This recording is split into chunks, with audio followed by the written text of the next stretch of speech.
Para a reunião do presidente Lula com o presidente português, nesse momento, depois dos discursos, primeiro o presidente Marcelo Rebelo de Sousa fez o discurso dele e na volta Lula também fez. Agora os dois ouvem as questões dos jornalistas e vão começar a responder as perguntas. Lula no começo falou sobre a questão comercial e depois criticou as fake news, falou do projeto que há 3 anos tramita no Congresso Nacional para tentar amenizar a divulgação de notícias falsas. Agora sim, o presidente começa a responder a primeira pergunta que foi endereçada a ele. Feita para mim quando eu voltasse ao Brasil. Porque fazer uma viagem a Portugal, fazer acordos com Portugal, discutir assuntos de interesse do mundo e não só dos nossos países, e depois eu ficar respondendo perguntas de problemas internos do Brasil, não é muito justo para quem vai nos ouvir. Eu vou decidir essas coisas do GSI. Eu não decido a questão de constituinte. Constituinte é a questão do Congresso Nacional. Não, CPI, perdão. CPI é por conta do Congresso Nacional. Ele decide a hora que ele quiser decidir, faça a hora que quiser fazer. O presidente da República não vota no Congresso Nacional. Eu não voto no Senado, não voto na Câmara, os deputados decidem. E o GSI, que é da minha responsabilidade, quando eu voltar, eu vou tomar a decisão que eu achar mais importante para o Brasil. Obrigado. E a primeira pergunta endereçada ao presidente Lula, a questão sobre a CPI, que deve ser instalada no Congresso Nacional para investigar os atos do dia 8 e também a decisão sobre o GSI depois da queda do ministro nessa semana. O Nelson Kobayashi aqui nos estúdios, ainda falando, Kobayashi, sobre o dia 8 de janeiro, a grande discussão é se o judiciário está sendo lento ou se está sendo rigoroso com isso. A gente teve a decisão do Supremo nessa semana de tornar réus alguns envolvidos nos atos do dia 8 e a participação de Alexandre de Moraes mais firme em relação a tudo isso. Você acha que o Supremo destoa da Procuradoria, por exemplo, da Procuradoria-Geral da República, conforme vem sendo divulgado e analisado também pelos especialistas nessa área da Justiça, como você é da área da Justiça?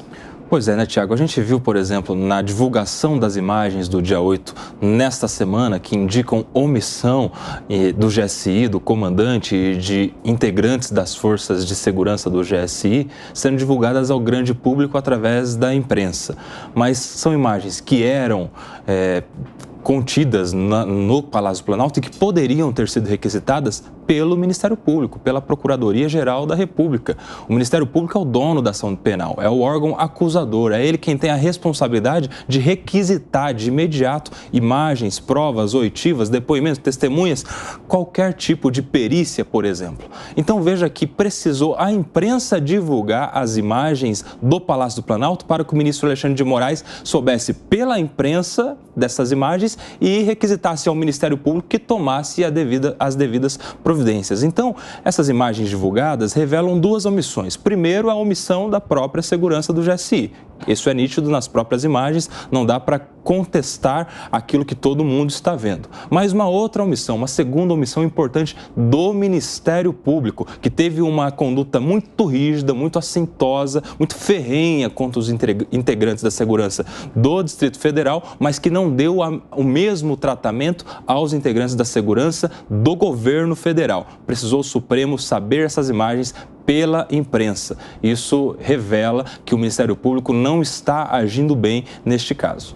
E, Koba, desde a divulgação das imagens do ex-ministro do GSI no dia 8 de janeiro, o cenário político, jogo em Brasília mudou um pouco o posicionamento da oposição e o que esperar de Alexandre de Moraes, do ministro do Supremo, na conduta, na avaliação a partir de agora também? O que a gente precisa esperar do ministro Alexandre de Moraes é o que se espera da Justiça, que é um tratamento igualitário e equidistante entre as partes, com aplicação de justiça, com rigor ao que diz a Constituição Federal e a lei penal e a lei processual penal especialmente. É claro que ele não age sozinho, o ministro Alexandre de Moraes está cercado por outros ministros da Suprema Corte. Veja que essa denúncia, por exemplo, que foi recebida nessa semana já por maioria de votos, contra os 100 primeiros réus dos atos do dia 8, não foi uma decisão exclusiva do ministro Alexandre de Moraes, mas foi apenas conduzida por ele como relator do caso, mas que é uma decisão